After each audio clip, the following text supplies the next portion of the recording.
Good morning everybody. I am in the RS6. I'm heading off to Performance Logic Scotland because we're going to do a dyno. So we're hoping for around about 550 horsepower, that would be standard. And this car's supposed to be stock, so I don't expect any more than that. Then, after we get that dyno test done, the car is going to have the centre exhaust resonator removed. There's a big ass box right in the centre. Apparently it's a big old restriction in the car. So we're going to get that chopped out. The difficulty is, I can't find anywhere the difference in horsepower that it would make, or the difference in sound that it will make. And so here we are, educating the internet once again. Let's find out what the Audi makes stock, and how much power we can get just from deleting the resonator.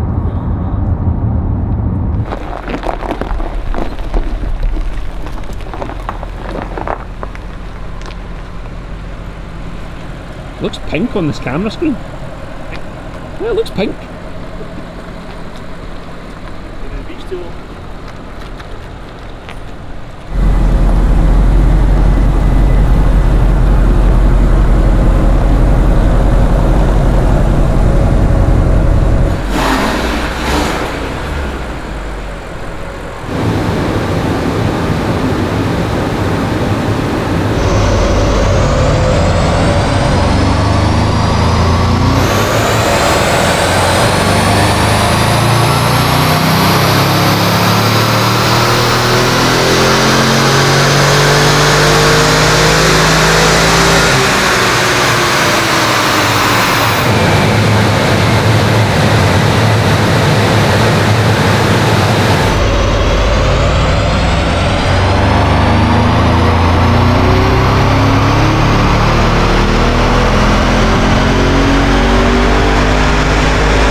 Well, that was good news on the one hand.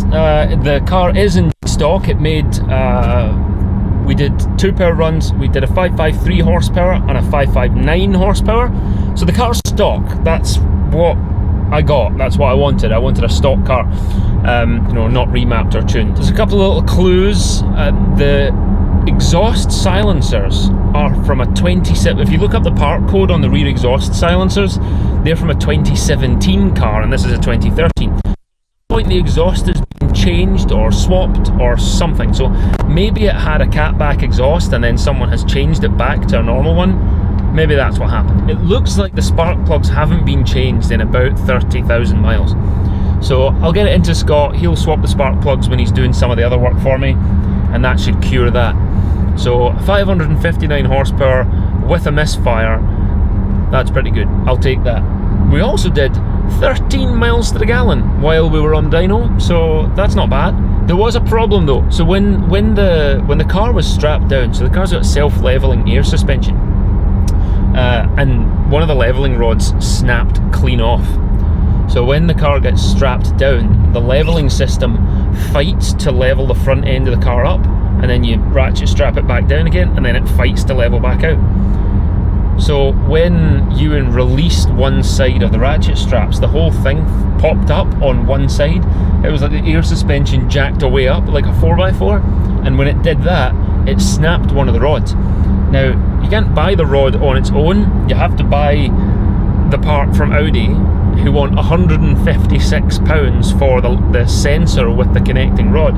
So there's an eBay version which is £25. That's definitely going to be the way to go. And I'll just swap the leveling rod. I was able to bodge it by gluing together the snapped shaft and then adding a cable tie to stop it from stretching too much. And that's working from now. But it was throwing an error on the dashboard. As soon as we took it off the dyno, it said air suspension fault, cruise control off, headlight automatic control off, leveling suspension was off, and the car was really rattly. So the air suspension obviously makes it way smoother, because when it was off on that error mode, it felt like having coilovers on the car. It was like a real bumpy, rattly experience. So I love air suspension, but I don't love having to replace a snapped leveling rod because we were on the dyno. So next time we do it, we'll have to be more careful. We'll have to figure out how to best release it so that we don't end up having to snap more rods, because that would suck. I don't want to keep replacing them. So all in all, good news. Car is running nice smooth power, but it does need some spark plugs for misfire, and we're doing 559 horsepower, so no remap confirmed. We filmed a couple of other things today, so we're getting ready for the exhaust before and after testing, and also we did a test on a Pipercross air filter. So if you're curious what happens when you put an air filter on a twin turbo V8, we've got a video for that, because we did that on the dyno the same day, because Ewan was kind enough to let us mess with it. Anyway, that's it. That's the update on the RS6 and the power it's running. All is good here. Car needs a few things sorted out, but overall it's definitely worth it. Love this car already. Love it. Easily the best car I've ever owned. You're probably not surprised by that. Anyway, thanks for watching everyone. Look after yourselves. Take care. We'll see you in the next one.